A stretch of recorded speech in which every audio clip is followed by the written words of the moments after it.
Boys and girls, welcome to my channel. I'm for Classic and welcome to BenchART. So for today, what I do have in here, it is Wreckreation. So thanks a lot to VHQ Nordic for providing me the key for the game. And yeah, let's go. So what I can say about Wreckreation. Wreckreation, it is developed by the Free Fields Entertainment. These are former Classic developers from the Burnout series. This is not their first game while being alone. They did develop Danger Zone, Danger Zone 2, Dangerous Driving, Dangerous Golf, so you name it. But essentially these guys are, like I said, former Burnout developers, and it seems like with every release that they have been making, they have been improving their own games, which are essentially the same. All of them look like Burnout, but to each iteration there is a very good improvement when it comes to make it feel more like the classic Burnouts, like the Burnout Paradise or the Burnout 2 and 3. Okay, and so that's it. It seems to be the target that they are going for. So since they left EA and they have been scrapped around from their projects, they try to create their own studio and do each iteration like release the definitive Burnout. Unfortunately or fortunately, depending if you like it or not, Wreckreation, it is not just a simple classic Burnout.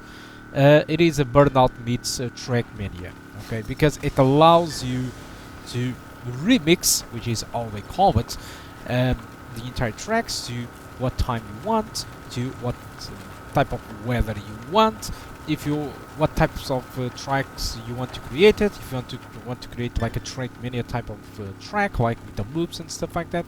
So it's kind of a mixed bag, but if you don't want to do it, you are free to not do it and use the regular map, which is pretty big in this game. Also, there is online gaming, which is interesting if you want to play against other players.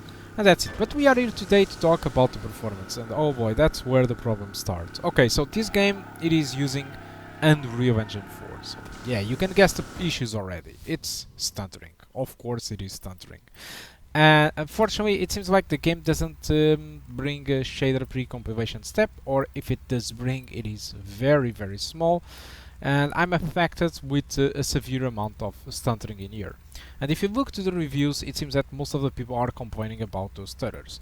Now, the developer team already shared the first update for the game, which fixes a lot of those stutters. Okay, so what you're watching in here is the game already with the patch number 1, okay, included, and there is still some stutter. Specifically, every time I hit a new car, or every time I hit a new object or something like that, there is a visible and big stutter happening. So in between all these tests that I did conduct in here, and as usual, I did clean the shader caching folder so that the game tried to generate its own shader cache, okay? And so this is the type of stutters that you get the first time you run the game. So yeah, as you can see, every time there is kind of a contact in between cars, it seems that is an issue, a shader compilation. I don't know what the hell is this, but apparently, despite this patch 1 does solve a lot of those stutters, despite that, developers are still working on to fix more of those performance issues. Because aside from those performance issues, I don't have any issue at all. The game is a little bit CPU bound at times, but I'm able to sustain a 60 frames per second all the time, whatever the settings I do throw at it. When it comes to the map, it's nothing special. Sometimes it might feel a little bit bland, but like the title says, Wreckreation. So they are expecting you to create, or somebody to create, its own tracks and share them so that you can play them. So yeah, Trackmania, there you go.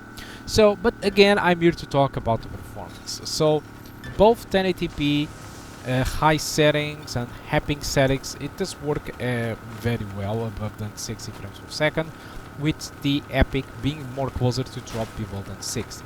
So because of that, I do recommend to go with the high settings instead of the epic settings.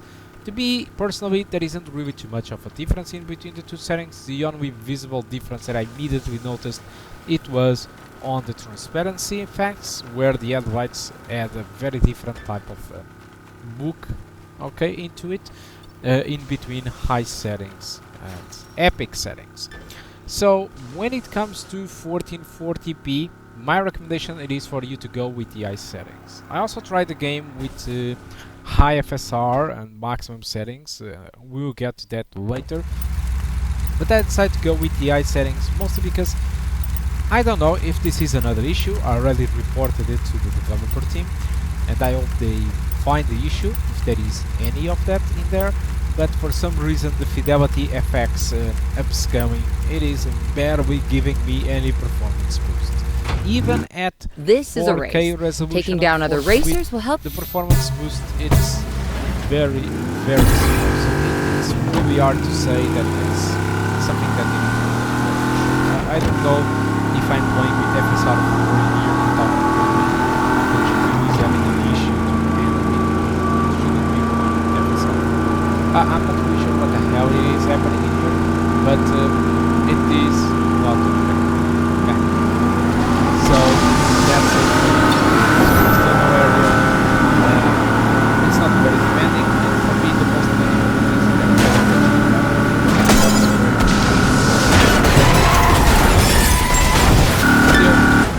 this is my favorite setting when it comes to no upscaling at all, high settings, enjoy the ride, and the high frame rate 60. So when it comes to side-by-sides in here, as you can see the maximum settings is kind of 30, while high with FSR performance pretty much the same as the previous one from high, so you can use FSR if you want, if you like it, it doesn't matter to you, but for me it doesn't, so I prefer to play with the native resolution using TAA, or there's a lot of those great TAA, but for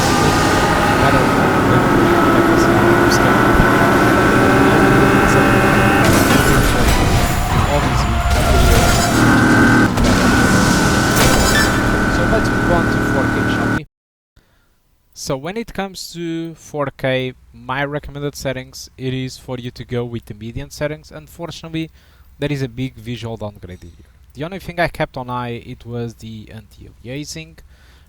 Mostly because when you enable median, it seems like the game it is using FXAA instead, and everything is very, very blocky and very grainy for some reason, and I do prefer to use anti-aliasing on high since it enables TAA, which for me it looks better at least. So the median settings won't be providing you a locked 60 frames per second all the time, but it should provide you for the majority of the time. So it's a great setting if you want to play with a VRR screen, so a variable refresh rate screen. If you have a FreeSync screen or something, it should be excellent. But if you want to target a locked 60 frames per second, you might be out of luck, at least on some areas, because the rest of this track, the game was comfortably around 60 frames per second or above. So I think it's more than okay, to be honest, if you want to play at median. Although, and unfortunately, at median settings, there are some visible downgrades, specifically with the volumetric fog and a little bit with the shadows, because it seems like the shadows does draw in very close to the player, to the car. It might not look so like this, but if you pay attention to the road, you can see the shadows drawing in front of you. Foliage density, it's also much lower, but I don't think that makes a difference, since the plan it is to just, you know, race on the road, not on the foliage. And this is, I mean, this is an arcade game, so who cares? I mean, you will be like full speed, 300 miles per hour or 300 kilometers per hour, so who the hell cares about the foliage? And it does impact the performance if you decrease or increase the foliage. It's a demanding setting in here, but yeah, even at median settings I think it's pretty good. So yeah, there is a visible downgrade, but I think it is okay. So other setting that I did try out, it was obviously the high setting in here. The median setting that you saw in the past, I used the FSR on performance mode. In here I'm going to use FSR on balanced mode, and I will be using high settings. But again, the FSR is not working as it should. It's not giving me the performance that it should. I'm just using it because I always do when I try these presets. But feel free to not use any FSR, given that it seems to be broken, at least for me, or hopefully a patch does solve it. So when playing at high settings, I would target 30 frames per second. Okay, if I would be playing and want to target 30 frames per second, I would gladly play at 4K high settings. And yes, I'm using FSR on Balanced, but if I use native resolution 4K, I mean the performance it is virtually the same for some reason. Okay, so I think that's all that I want to talk about Wreckreation. I wanted to do a live stream about this game and to show off what you can expect about this game at all, but unfortunately, like you probably saw in the comment post on my channel, I have now 2 babies at my home. So I already had one, now I have a newer one, and so it is impossible now to live stream. So I'm very sorry for that, but I will find a way to kind of do a video that it won't be like a live stream, but it would show you gameplay about the game and what you can expect about Wreckreation. Okay, so guys, I think that's all that I want to talk about Wreckreation. Hope you did enjoy the video. Again, thanks a lot for THQ Nordic and Free Lines for providing me the key for the game. Hope you for the best and hope that you fix all the issues that the game is having at the moment, but it seems like you are doing so very quickly, so thank you. Again, thank you a lot for watching, and I do hope to see you soon. Goodbye.